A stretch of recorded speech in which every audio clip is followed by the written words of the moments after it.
Bismillahirrahmanirrahim. Assalamualaikum warahmatullahi wabarakatuh. Alhamdulillahirrahmanirrahim.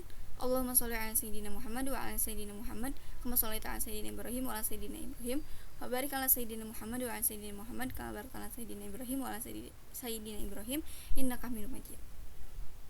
Oke. Di sini saya akan mempresentasikan hasil dari diskusi kelompok dari kelompok 1 dengan judul cara belajar dari buku atau literatur.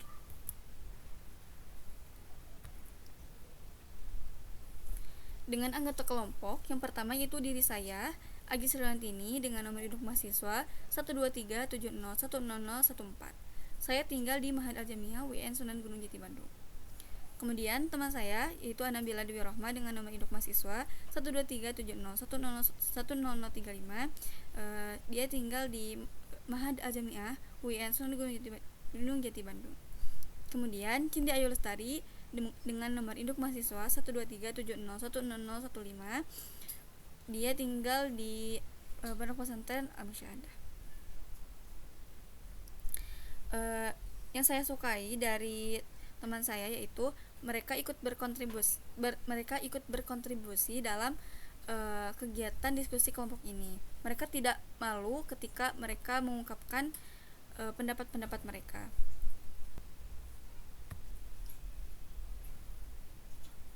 Langsung saja ke latar belakangnya. Kami telah membaca berbagai tips and tricks cara belajar dari buku atau literatur, seperti tips sederhana untuk belajar lebih banyak dari buku yang dibaca, cara mengingat apa yang telah dibaca, kesalahan umum cara membaca, cara mengulang pelajaran dengan sukses, dan lain sebagainya. Nah, dari banyaknya bacaan tersebut, kami sudah menentukan cara belajar dari buku atau literatur itu dari link 1, yaitu tentang tips sederhana untuk belajar dari banyak buku yang dibaca. Oke, langsung saja ke tips sederhana untuk belajar lebih banyak buku. Tips ini terdapat 8 tips. Tips yang pertama yaitu sorot kalimat dan paragraf yang penting.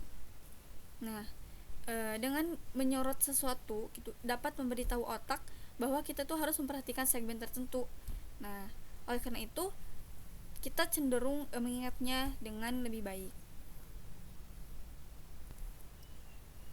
Kemudian tips yang kedua yaitu catat pelajaran yang paling berharga. Cara terbaik menghafal dan menginternalisasi informasi yaitu dengan mencatat.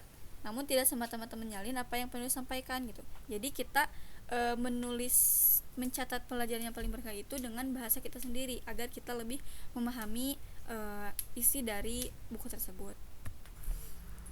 Ini mungkin memerlukan waktu, tetapi upaya seperti ini itu layak dilakukan karena bisa memperoleh lebih banyak pengetahuan. Next, tips yang ketiga yaitu ringkas keseluruhan buku. Dengan meringkas keseluruhan buku itu dapat meningkatkan kemampuan kita gitu untuk mengetahui apa sih isi dari buku tersebut. Dengan meringkas keseluruhan buku tersebut, kita bisa menjadi lebih paham gitu dengan isi pelajaran yang ada di buku tersebut. Kemudian tips yang keempat itu rekap setiap bab. Karena setiap bab itu pasti memiliki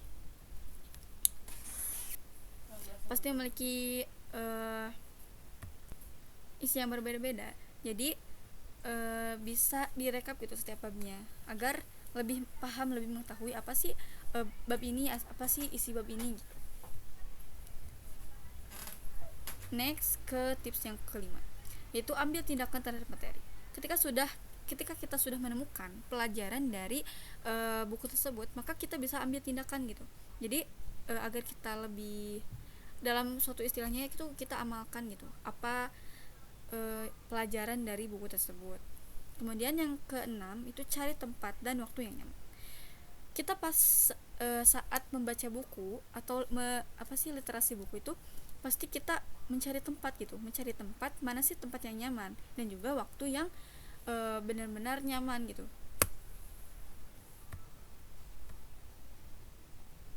Kemudian tips yang ketujuh itu perhatikan titik masalah. Karena di suatu buku itu terdapat titik masalah, kita harus memperhatikan titik masalah tersebut. Kemudian tips yang terakhir yaitu tips ke-8, fokus dan hindari gangguan.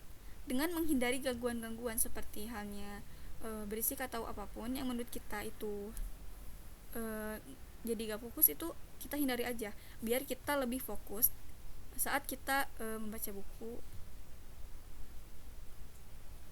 Nah, terus apa sih tekad saya setelah mengetahui hal ini? Yang pertama, pasti saya itu membaca buku itu tidak hanya sekilas, tetapi semakin diperhatikan lagi isinya. Karena tadi ya, kita bisa meringkas, kita bisa menyoroti hal-hal penting, itu pasti semakin diperhatikan lagi isinya gitu. Seperti titik masalahnya, seperti itu. Kemudian yang kedua itu sering mempelajari materi-materi dari ringkasan yang telah dibuat. Ketika kita sudah meringkas materinya, kita bisa mempelajari kembali materi-materi tersebut dengan mudah, seperti itu. Kemudian yang ketiga, semakin rajin belajar. Dengan sering membaca buku, pasti kita semakin rajin belajar, seperti itu.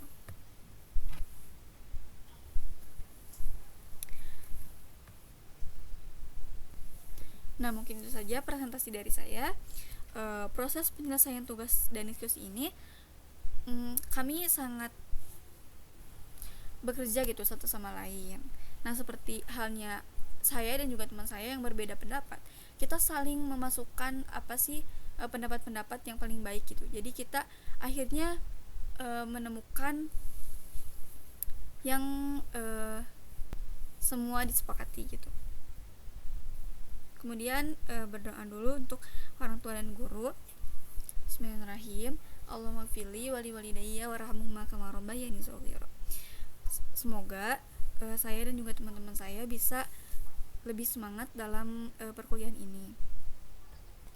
Kemudian doa kifaratul majelis. Subhanakallahumma wa bihamdika asyhadu an la ilaha illa anta astaghfiruka wa atubu ilaik. Wassalamualaikum warahmatullahi wabarakatuh. Terima kasih.